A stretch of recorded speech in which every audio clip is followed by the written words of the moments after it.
Oi, pessoal, tudo bem com vocês? Demorei um pouquinho, mas cheguei. Essa semana a rotina foi meio diferente, meio atípica, mas agora a gente já voltou ao normal. Eu tô aqui para ensinar mais uma runa para vocês, que é a runa Eivas, essa runa aqui. Eu vou começar falando da interpretação ideográfica dela. Eivas ela é representada pelo teixo. O teixo é uma árvore bem longeva da Europa, que parece uma árvore delicada, mas é rígida, ela é bem enraizada no solo. Os frutos do teixo eles são vermelhinhos e muito tóxicos, eles matam. E ela tem a árvore tem umas rachaduras nela que parecem feridas que nunca cicatrizam, elas ficam expelindo uma resina vermelha, bem parecida com sangue. Por causa disso, elas são chamadas de árvores que sangram. As árvores mais velhas de teixo, elas se regeneram por meio das suas filhas, entre aspas. As filhas são aquelas que nascem do interior apodrecido das mais velhas ou de galhos mais pesados que encostam no solo. Então, as mais velhas, elas usam as filhas para se regenerar. Tendo em vista essa relação com a morte, com a toxicidade, com o enraizamento e com as feridas que não sangram, a gente pode ver a runa Eivas como resiliência, como provações. E Eivas também pode ser interpretada como a coluna vertebral, a nossa coluna vertebral, e também como Yggdrasil. Yggdrasil é a árvore dos 9 mundos, da vida e da morte. Aqui. Então, Eivas é esse poder de resistência a todos os tipos de adversidade. Em ritual antigo de iniciação, os iniciados eles faziam projeção astral para Hel, para o mundo de Hel, que é o submundo, é o mundo da morte, é o mundo mais baixo de Yggdrasil.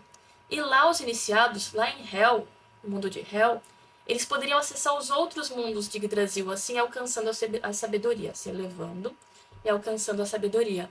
Então, Eivas pode ser usada como um apoio, a gente vai entrar num assunto profundo agora, como um apoio do que a gente chama de noite escura da alma. Noite escura da alma, o que é, para quem nunca ouviu falar? Ele é um momento pelo qual todos aqueles que perseveram na jornada espiritual passam. A jornada espiritual ela é feita de algumas fases. Primeira é o despertar, quando a gente descobre que tem algo a mais e fica eufórico. Vocês já devem ter passado por isso, óbvio, porque vocês estão estudando runas, mas é aquela euforia de que existe muito mais além do que o plano material. Esse é o despertar. Aí a segunda fase é a purificação, porque depois que a gente desperta, a gente tem que fazer essa limpeza na nossa personalidade. A gente começa a estudar e percebe que tem que se lapidar, tem que melhorar aspectos sombrios da nossa personalidade. Então é uma fase bem demorada de lapidação. Depois que a gente desperta, que a gente faz essa purificação, aí vem a terceira fase, que é a iluminação. Quando o espiritualista se conecta por um momento com o todo e sente esse bem-estar e a iluminação, sente luz, paz. Mas o iluminado, mesmo conhecendo esse esplendor de ter se conectado à criação, a tudo, ter sentido isso, ele tem que voltar para o mundo da matéria. Ele tem que continuar vivenciando matéria. E esse choque de realidade desses planos chega uma hora que ele causa um sentimento sombrio no espiritualista. Ele começa a se sentir sozinho, completamente desconectado do Criador e daquilo que ele sentiu, que ele vivenciou. É como se o iluminado chamasse por Deus e não ouvisse mais nada. Então ele se sente mais desconectado de tudo do que ele estava antes do despertar. É uma solidão, é um momento é a noite escura da alma. Ele chega a se sentir abandonado por Deus. E essa é a noite escura da alma.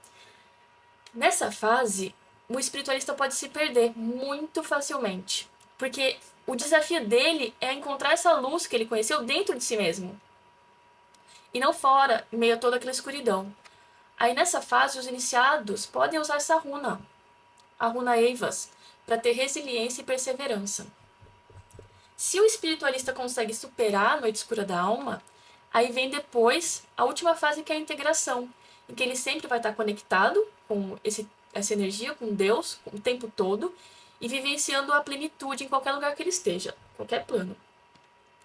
Na Rosa Cruz, a gente chama esse estado da integração de paz profunda. É quando você sente essa paz, essa conexão em meio a qualquer caos. Aí quando o espiritualista atinge esse estado, ele não precisa mais reencarnar, a não ser para ajudar os irmãos que ficaram, né, presos nesse ciclo de sofrimento da reencarnação. Então, Evas pode ajudar o iniciado com isso. Só um segundo. Então, Evas é a perseverança, paciência para superar todos os obstáculos. É ver esses obstáculos que aparecem para a gente como desafio e incentivo para o crescimento pessoal e espiritual. É a resistência para assumir esses riscos e insistir até que o objetivo seja alcançado ou os objetivos sejam alcançados. A gente pode ver Evas também como uma combinação de luz e sombra. Elas não são separadas. A luz e a sombra elas são interligadas. São duas polaridades interligadas. São complementares e também da vida e da morte. Divindades relacionadas a Odin e a Hel, que é a senhora do mundo dos mortos. São as principais. Tem mais lá no livro da Mirella, tá? Atributos positivos: perseverança, disciplina, resiliência. Atributos negativos: confusão, fraqueza, quando a gente não consegue superar os obstáculos, insatisfação, destruição. Os elementos de Evas são todos terra, fogo, ar e água. Efeitos meditando em rituais é expurgo, liberação de resquícios do passado. Ela fala muito de resgate do passado, então é liberação desses resquícios. Pode ser feita, utilizada em ritual para perder o medo da morte, para disciplina espiritual, para perseverança na jornada espiritual. Pode ser usada na meditação para atingir esse nível supraconsciente, para essa conexão, e como proteção de forças destrutivas. O desafio de Evas é ser perseverante. Você não ceder às provações. Quando sai Evas em uma leitura? Dependendo do contexto, pode significar alguma movimentação com retornos, alguém voltando para sua vida, pessoas reaparecendo, situações que voltam, aquele ciclo, a gente aprendeu a lição, a gente não aprendeu a lição, a situação vai voltar até a gente aprender a lição. Relacionamentos que voltam, mas ela também pode falar da morte de algo ou de alguém. No comecinho da pandemia, eu lembro que eu abri as runas para saber se meu pai morava na época numa ilha lá no sul, em Santa Catarina. E eu queria saber se ele viria morar comigo, pois ele estava querendo. Ele tinha passado o Natal com ele lá, e a gente estava planejando que ele viria para cá, para morar comigo. Ele queria muito, eu também queria. Aí eu abri, no comecinho da pandemia, eu abri as runas, para saber quando ele viria, né? Se ele viria, quando ele viria. E eu tirei, não foi só uma vez, várias vezes que eu tirava as runas, saía Eivas junto com runas negativas, como Hagalas, Naudis. Foram várias vezes. E eu não conseguia entender aquilo. Eu nem imaginava que meu pai podia estar próximo de desencarne. Então eu tentava achar um significado para aparecer Evas todo momento e não conseguia. 3 dias depois ele desencarnou. E as runas me mostraram. Mas nem sempre Evas vai significar morte física. Ela pode ter vários significados numa leitura. Você não precisa surtar quando aparecer Evas, tá? Pode falar que a gente está passando por uma fase de provações, de obstáculos.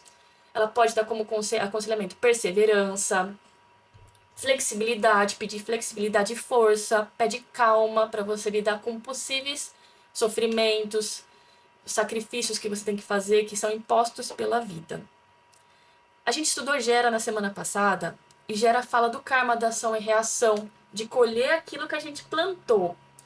Eivas, ela é um pouco diferente, porque ela fala de situações que elas são cuidadosamente colocadas na vida do espiritualista, para que ele evolua ao máximo e se desprenda dessa prisão que é o ciclo reencarnatório. Prisão, né?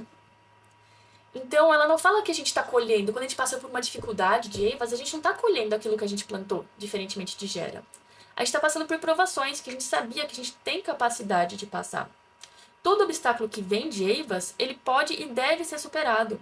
Se ele foi colocado ali, é porque a gente tem força para superar. Então, ela também fala muito da proteção que o iniciado tem para superar esses obstáculos. Ele não está sozinho. Por mais que pareça como uma noite escura da alma, ele nunca está sozinho. Também pode falar numa leitura, quando sai Eivas, pode falar de quando está perto de outras runas negativas, da presença de pessoas autodestrutivas na nossa vida, tomar cuidado, ou até mesmo de obsessão espiritual. Tudo vai depender das runas ao redor. Tem vários significados. Sempre é bom a gente usar a intuição numa leitura. E se você está fazendo uma leitura para outra pessoa, nunca fala de cara que vai morrer alguém, porque isso pode causar um choque. Como tem várias interpretações, é sempre bom ter um cuidado. Quando não sabe muito bem, ficar quietinho. Vamos fazer nosso cartãozinho? Vou colocar um pouquinho para cá. Deixa eu ver se tá aparecendo. Tá. A gente vai desenhar a runa. A Géria eu desenhei em preto, agora que eu vi, ela tá aqui do meu lado. Vamos desenhar em vermelho. A Eivas a gente faz assim, a gente faz um... tem pessoas que associam também Eivas ao arco do arqueiro. Ele tá com um arco aqui. Se não me engano, esse arco era feito de teixo. E o arco é usado para se defender, né? Para proteção, para matar. Então vamos lá.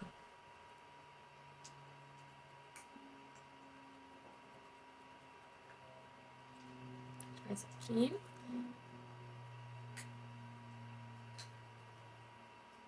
Isso é bem fácil também de desenhar. A gente pode confundir às vezes com a Sovilo, que a gente vai ver, mas são significados bem diferentes. Logo a gente vê a Sovilo, tornar de douradinho. Eu não achei isso no livro da Mirella, mas eu lembro que quando eu estava fazendo minha iniciação, eu vi em algum lugar que a gente pode meditar imaginando eivas na nossa coluna vertebral para expurgar tudo aquilo que está fazendo mal para os nossos chakras, que está desequilibrando. Então a gente medita e também pode meditar imaginando ela rodando, formando um círculo que roda. Isso deve ter no livro da Mirella, se não me engano. Não na parte de eivas, mas no começo. Você faz a eiva girar. Você olha para ela meditando, olha para a runa e imagina que ela está girando em sentido horário. E fica um desenho com várias eivas, assim, várias. Para você... Isso aqui, essa meditação, essa ativação, ela vai te ajudar na iluminação, em ver as coisas por uma perspectiva mais elevada. E essa conexão com o todo. Vamos lá. Vamos escrever. A gente faz aqui a runa Evas, que é diferente. Essa é Eivas. Aquela era Evas. Aquela a gente não viu ainda, mas essa aqui é Evas. Issa, Hagalaz, Wundio, Ansus e Altis. Então vamos lá. Evas representa o E. Issa representa o I. Hagalaz representa o H. Wundio representa o V. Ansus representa o A. E Altis representa o Z. Eivas. O número dela é 13. Quem estuda numerologia pode fazer várias associações com o número 13, né? O 13 também é associado à morte. Essa morte no tarô. Coloquei o número no lugar errado. Não, tá certo. 13. O valor fonético dela é o EI. EI. Eivas. E a polaridade dela é masculina. Vamos escrever as palavras-chave. Vamos lá. Não é só morte, é vida também, porque ela representa a vida e a morte. Então, a gente vai colocar vida e morte. Renascimento. Porque quando a gente pensa em Eivas, para tirar o medo da morte, como que a gente tira o medo da morte? Sabendo que com a morte não acaba. Que a gente volta. Esse renascimento, como a árvore, o teixo, como eu falei, ela se regenera com a filha dela. Ela se regenera. Mas enquanto ela fica nesse ciclo, ela fica sangrando. Olha, filosófico, né? Ela vai ficar sangrando, aquela ferida. O que é essa ferida? É a nossa... estarmos encarnados, passando pelas provações. A gente vai sangrar. Até a gente se livrar disso, até a gente conseguir transcender isso com o nosso mérito, com os nossos estudos, meditações, vai saber por quantas vidas a gente vai ficar nesse ciclo e evoluindo. O importante é a gente focar nessa evolução. Como a Blavatsky disse no livro, qual foi o livro mesmo? Eu gostei muito dessa parte, no A Voz do Silêncio. A Blavatsky disse, um passo dado é um passo dado. Um degrau subido é um degrau subido. Era algo assim. O que foi ganho, foi ganho. A evolução que a gente consegue nessa vida, as lições que a gente conseguiu transcender, as lições, as provações de Eivas, elas não vão aparecer mais nas próximas vidas. A gente vai continuar de onde a gente parou. A gente não vai precisar mais dessa lição, dessa provação. Podem vir outras que, pra gente atingir a iluminação, a gente precise de outras. Mas essa que a gente passou nessa vida, não vem mais. Então, um passo dado é sempre um passo dado. Não tem retrocesso. Então, vamos lá. Renascimento. Poder de resistência. Como o Teixo é forte, é bem enraizado, né? Poder de resistência. E aquilo, o iniciado precisa ir até Hel. Ele precisa ir até o submundo. Ele precisa conhecer as sombras, como eu disse lá em Hagalaz.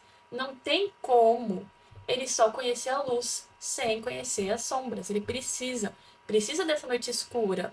Ele precisa saber quais são os aspectos da personalidade dele que precisam ser levados à luz. Não pode deixar ali nas sombras. Então é isso. Poder de resistência, remoção de obstáculos,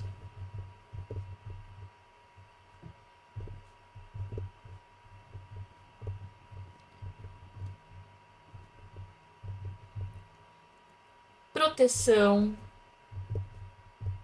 porque por mais que ele não ache, o espiritualista acha que está sozinho na noite escura da alma, ele está protegido. Paciência, perseverança,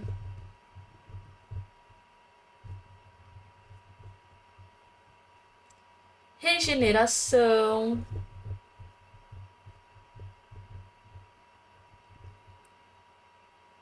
resiliência. Fala também de limitações, né? Limitações da vida.